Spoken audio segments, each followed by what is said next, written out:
और नवरात्रे में भी देवी की आराधना का एक स्मरण का सुख है महाराज। ज्योत का विधान है, नवरात्रे में देवी की ज्योत लगती है, अखंड ज्योति लगती है, जवारे बुआए जाते हैं, कलश लगता है।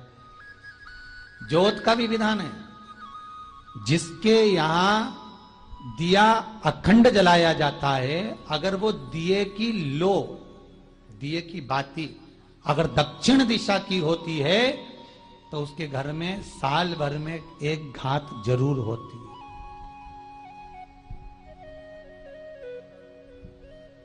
जो दिया अखंड जलता है उसकी बाती का मुख दक्षिण का नहीं होना चाहिए। अगर आपने देवी भागवत का स्मरण करा हो, देवी भागवत को अगर सुना हो, तो देवी भागवत में स्पष्ट किया गया कि पूर्व की ओर मुख करा हुआ दिया, अर्थात पूर्व की ओर ज्योत जो जलाई जाती है वो संपदा की वृद्धि करती है।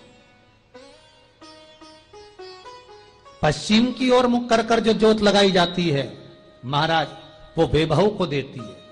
और उत्तर की ओर जो मुख कर कर ज्योत जलाई जाती है, उत्तर की ओर जो ज्योत का मुख रहता है वो आयु की वृद्धि करती है, घर में अकाल मौत को रोकती है।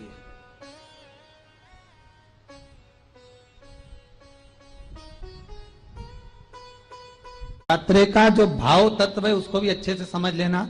दक्षिण की ओर ज्योत ना लगाएं। अगर आपको लगाना है पूरब की लगाएं, पश्चिम की लगाएं या उत्तर की लगाएं।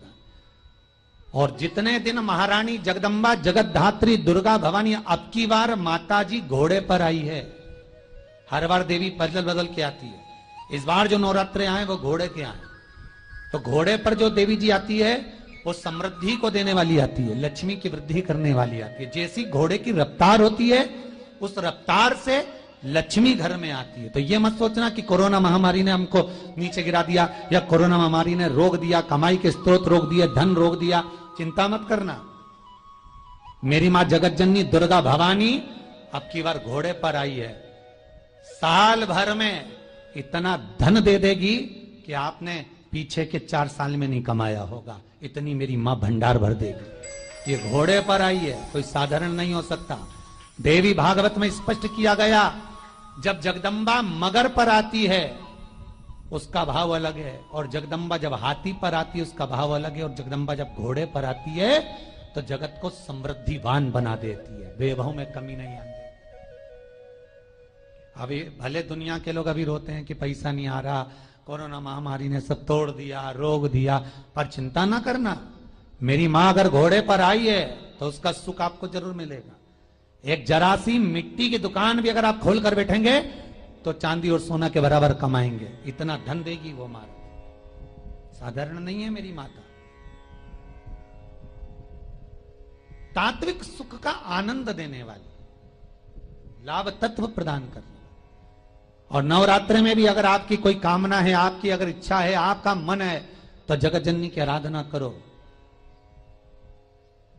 पति और पत्नी में अगर क्लेश है तो जगदम्बा के मंदिर में मक्खन चढ़ाओ, प्रेम बढ़ जाएगा। आपको लगता है कि पति कोई अन्य स्त्री से लगा हुआ है या परिवार टूट रहा है, तलाक तक पहुंच गया है, तो माता के मंदिर में आप ध्वजा लगवाइए, उस ध्वजा पर मक्खन लगाकर लगवाइए, आपको लाभ मिलेगा। महाराज, यदि आपको लगता है कि बच्चे बहुत ज्यादा अपशब्द बोल रहे हैं, मुंह चला रहे हैं और प्रेम नहीं रख रहे, तो माता के मंदिर में लाल पुष्प, लाल चंदन और लाल चूड़ी मां को समर्पित करिए, प्रेम बढ़ेगा। बच्चा कभी आप जी से कम नहीं बोलेगा, प्रेम की भाषा निकलेगी मुंह से। मां जगत जननी की आराधना, जगदम्बा की उपासना। नवरात्रे में 9 दिन में से कोई एक दिन ऐसा ले लो जिस दिन कन्याओं का भोजन कराओ, साथ में उनको लाल चुनरी ओढ़ाओ या कोई लाल वस्त्र, लाल पूजन की सामग्री उनको दो, सुख मिलेगा, आनंद आएगा।